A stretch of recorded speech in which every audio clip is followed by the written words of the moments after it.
Olá, bom dia. Carl Munson here with the Good Morning Portugal show. And of course, this morning, a very sad morning for Portugal. It is a national day of mourning after the funicular tragedy in Lisbon yesterday. And so we'll have no music today and a somewhat muted show. We do have a guest a little bit later on in the show. But for anyone who doesn't know what happened in Lisbon yesterday, I'll just share the screen with you, covering what happened in Lisbon yesterday.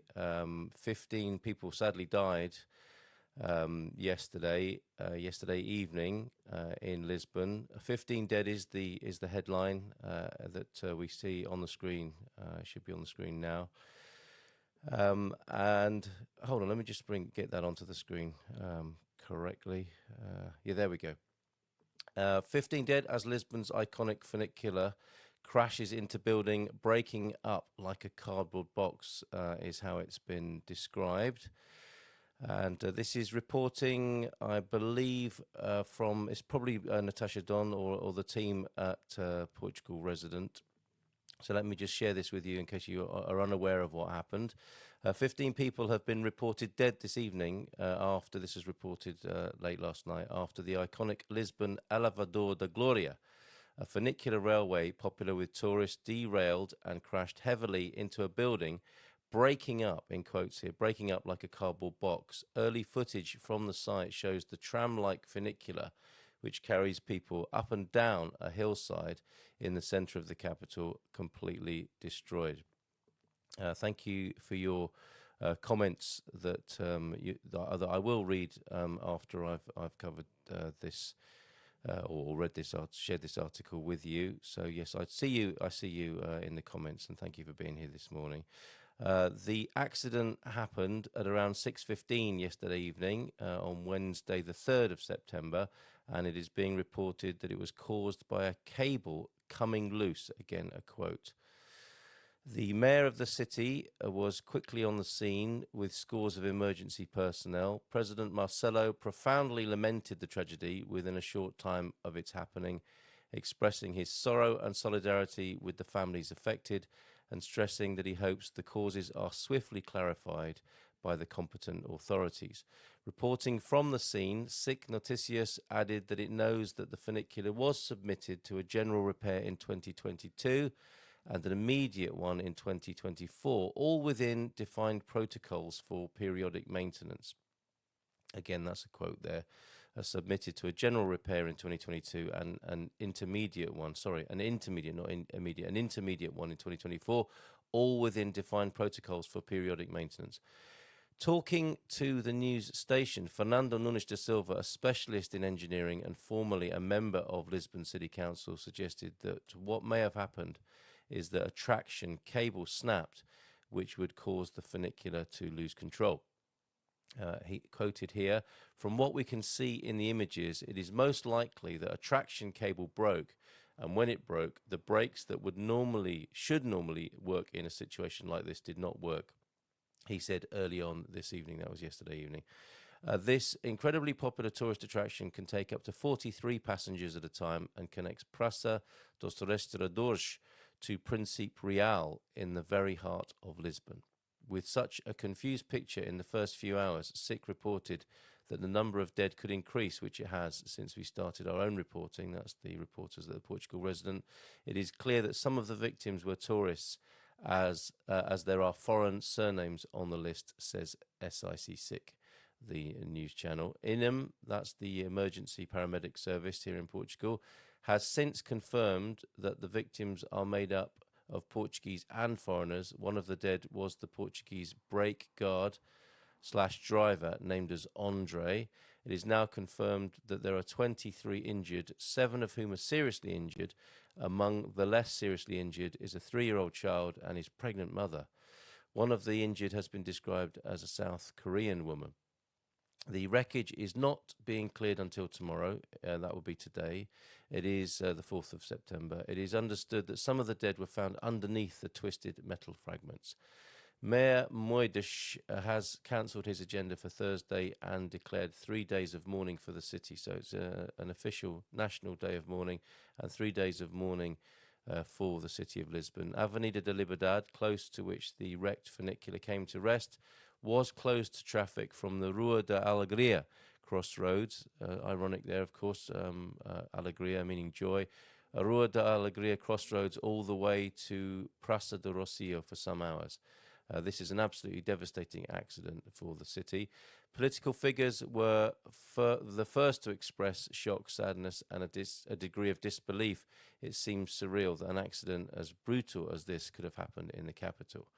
Witnesses have been describing the noise, alerting them to the crash, and then the horror of seeing the result. One woman told reporters about seeing the funicular crash into the building it hit, breaking up like a cardboard box. A young woman who arrived at the scene almost immediately after the crash said police arrived within minutes and ambulances shortly after. The first passengers to be carried to safety were children, he said, followed by one large bag which he presumes contained one of the bodies.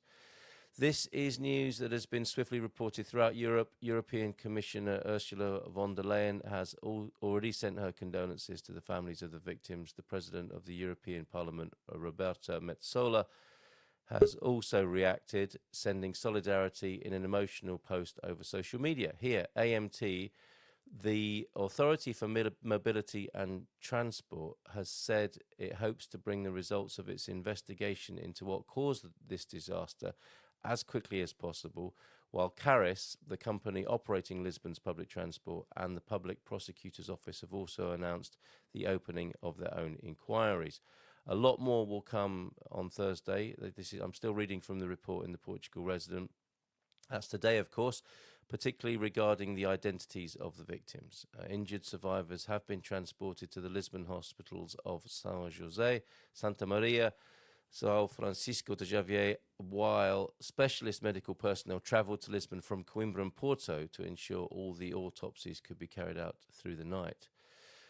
Caris workers have presented successive complaints about maintenance, sadly. I don't think I'm going to go into that right now, but that is there in the reporting, not only in the Portugal Resident, but elsewhere as well. PJ Police Action Homicide Squad, the SIC reporting on this, as in SIC, that's the name of a Portuguese media channel here, understands that the PJ Judicial Police has called in the Homicide Squad and forensic laboratory technicians specialising in DNA, criminalistics, mass disasters and mechanics. As extraordinary as this sounds, the funicular dates back to 1885 and has never had any kind of accident of this magnitude. Espresso has carried the testimony of Jorge Dionisio, 68, who travelled on the cable tram regularly over decades. He told them, "I don't mean to be unjust to anyone, but the last times I travelled, I was afraid. The sensation I had was that there was a lot of wear and tear on the rails, particularly on the bends," he said, and that he felt every bump, particularly passing over the dilation joints. That's his quote. Tomorrow we'll bring more details. That's today, of course, as this was reported last night, particularly with regard to the fatalities and the survivors. So that's the reporting there. I'll go to some of your comments here this morning. Good morning to you, T-Duck, and Jackie was here earlier on.